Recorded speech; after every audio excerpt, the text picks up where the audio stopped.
Dua laki-laki pecemburu. Dek, Ipana terkejut dengan apa yang ia dengar barusan. Ia menatap Tono dengan rasa tidak percaya. Apa? Cemburu? Dia mengatakan kata keramat itu. Dia cemburu atau aku yang salah dengar? Batin Ipana mengernyit. Tuh tunggu, kamu bilang apa tadi? Ucap Ipana memastikan apa yang barusan ia dengar. Apa kamu bisa ikut ke ruanganku sebentar? Aku ada coklat Cadbury, ucap Tono berkilah. Glek, aku mau, jerit Ipana. Apa ada hal yang sangat penting? Aku harus segera pergi.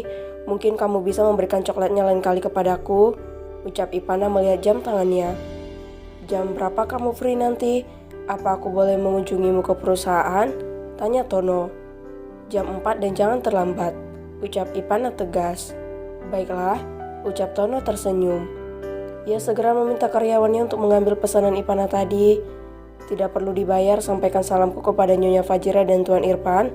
Semoga beliau cepat sembuh, ucap Tono tersenyum. Terima kasih, nanti akan aku sampaikan, ucap Ipana tersenyum tipis dan menerima bingkisan itu. Mereka berjalan keluar, lebih tepatnya Tono mengantar Ipana menuju mobil dan membukakan pintu untuk Tuan Putri yang cantik itu. Hati-hati di jalan, Tuan Putri, ucap Tono tersenyum sambil menutup pintu setelah Ipana masuk ke dalam mobil. Iya, aku tunggu kedatanganmu, Tuan Karenza, ucap Ipana tersenyum tipis. Baiklah Nona muda, ucap Tono melambaikan tangannya. Hingga mobil Ipana bergerak meninggalkan restoran, Tono segera masuk ke dalam, namun ia dicegat oleh suara yang tidak asing di telinganya. Bisa kita bicara sebentar? Baiklah, ucap Tono mengeraskan rahangnya. Mereka masuk ke dalam ruangan 002 tadi dengan mata yang saling menatap dengan tajam. Orang itu adalah Brian. Ia begitu cemburu melihat perlakuan Ipana terhadap Tono yang sangat berbeda dengannya. Apa kalian berpacaran? Tanya Brian dengan matanya yang menyalang.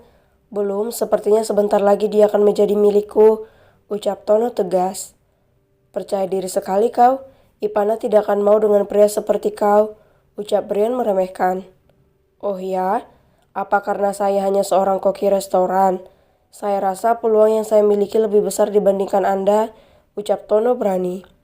Brak, kau? Brian menunjuk Tono sambil menggebrak meja. Kenapa? Kita memiliki peluang yang sama untuk merebut hati Ipana. Dan satu hal, saya memiliki poin yang lebih unggul dibandingkan Anda, ucap Tono dengan wajah garangnya sambil menahan emosi. Apa yang kau miliki? Aku yakin Tuan Fajri dan Tuan Irfan tidak akan menerima kau untuk masuk ke dalam rumahnya, ucap Brian. Iya, saya lupa mengatakan hal ini. Saya sering main ke rumah itu dan belajar memasak bersama, Bunda. Makanya saya bisa hafal dan tahu makanan seperti apa yang bisa dimakan oleh Ivana karena tubuhnya yang begitu sensitif, ucap Tono tersenyum bangga. Brian termagu mendengar panggilan Tono kepada Fajira. Ia semakin tidak terima jika Ipana dimiliki oleh orang lain selain dirinya. Bunda, dia dengan santai memanggil Bunda. Ini tidak bisa dibiarkan, batin Brian.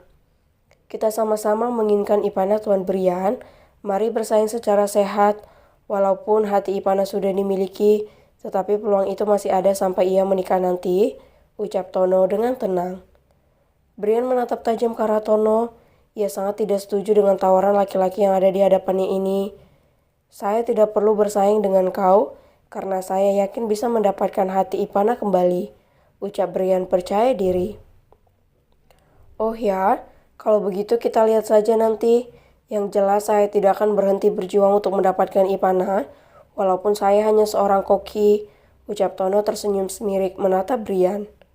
Saya peringatkan kepada kamu, jangan macam-macam denganku. Kalau kau tidak ingin kehilangan pekerjaan, ucap Brian mengancam.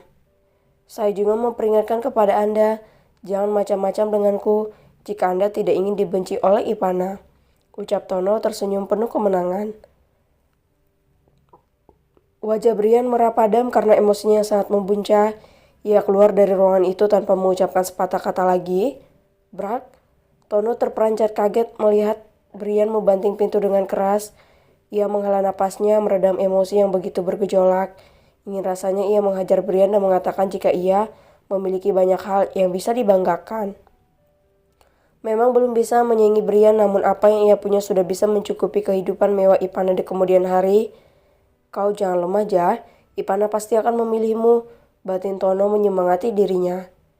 Ia harus bersih-bersih terlebih dahulu karena kurang dari 2 jam lagi ia akan bertemu dengan Ipana sang pujaan hati. Aku harus mampir ke supermarket terlebih dahulu untuk membeli beberapa coklat, kue coklat, wafer coklat, dan semua makanan dengan rasa coklat, ucap Tono. Ia tersenyum manis sambil keluar dari ruangan itu, hingga tanpa sadar membuat seorang perempuan yang baru saja datang menjadi terpana melihat betapa indahnya ciptaan Tuhan yang satu ini. Bapak, panggil Nafisha. Nafisha, ada apa? Tanya Tono mengernyit.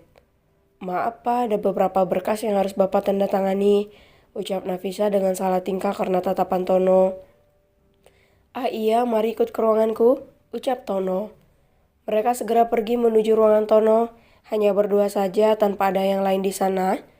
Kenapa Pak Tono tidak mau melirik saya sedikit saja, Pak? Apa saya kurang cantik untuk Bapak?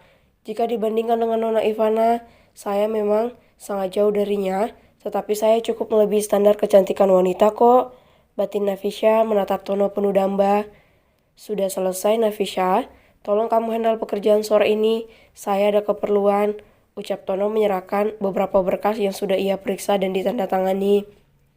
Baik Pak, kalau begitu saya permisi terlebih dahulu, pamit Nafisha tersenyum manis. Iya, hati-hati ya, ucap Tono tersenyum tipis. Nafisha keluar dari ruangan itu, sementara Tono segera bersiap untuk pergi ke kantor Ivana. Dengan senyum yang mengembang, ia berbenah diri agar terlihat semakin tampan di hadapan Ivana nanti. Aku sangat tidak sabar untuk melihat wajah meronanya yang mampu membuat hatiku seolah meleleh dan mencair. Tuhan, kenapa engkau menciptakan perempuan secantik itu? Teriak Tono frustasi. Ia segera melangkah menuju dapur dan membungkus 2 potong paha ayam dan membawanya menuju mobil mewah yang baru saja ia beli. Tak lupa singgah ke supermarket untuk membeli beberapa macam kue dengan rasa coklat kesukaan Ipana dan juga sekotak es krim 3 rasa ukuran sedang. Dengan senyum yang mengembang, Tono segera pergi ke perusahaan Ipana, padahal waktu masih menunjukkan pukul 3 sore. Apa aku terlalu cepat? Es krimnya bisa mencair nanti, keluh Tono. Ia berhenti sejenak di tepi jalan ketika melihat adik kakak yang tengah membawa karung duduk di tepi jalan sambil menatap penjual es krim keliling. Dek, sini, panggil Tono setelah menepikan mobilnya. Iya Om, ada apa?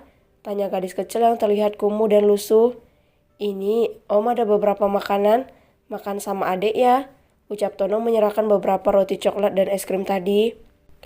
Wah, terima kasih Om. Semoga rezeki Om lancar terus dan kursi di sebelah cepat terisi, ucap gadis berumur 10 tahun itu. Tono terenyuh mendengarkan doa tulus dari gadis itu. Matanya berembun melihat mereka yang begitu bahagia walaupun hanya mendapatkan sepotong roti. Terima kasih. Ini Om ada sedikit uang untuk jajan, ucap Tono menyerahkan 3 lembar uang ratusan kepada gadis itu. Gak usah Om, ini aja cukup kok, tolaknya halus. Gak apa-apa, ambil saja dek, ucap Tono. Terima kasih Om, terima kasih banyak, ucap gadis itu dengan mata yang berkaca-kaca. Sama-sama gunakan sebaik mungkin ya, ucap Tono menjalankan mobilnya. Ia masih memandang gadis itu dan adiknya yang terlihat sangat senang ketika mendapatkan cemilan darinya. Tepat pukul 3.25, Tono tiba di lobi perusahaan mewah dan besar milik Ipana. Ia memarkirkan mobilnya terlebih dahulu dan langsung masuk ke dalam gedung itu. Namun ia lebih dulu dicegat oleh resepsionis. Selamat datang Tuan Karenja. Nona Ipana berpesan Anda bisa menunggu di dalam ruangan presdir. Mari saya antar, ucapnya dengan ramah. Terima kasih. Ia segera menuju ke ruangan Ipana dengan sangat tidak sabar sambil membawa kantong kresek yang berisi begitu banyak makanan.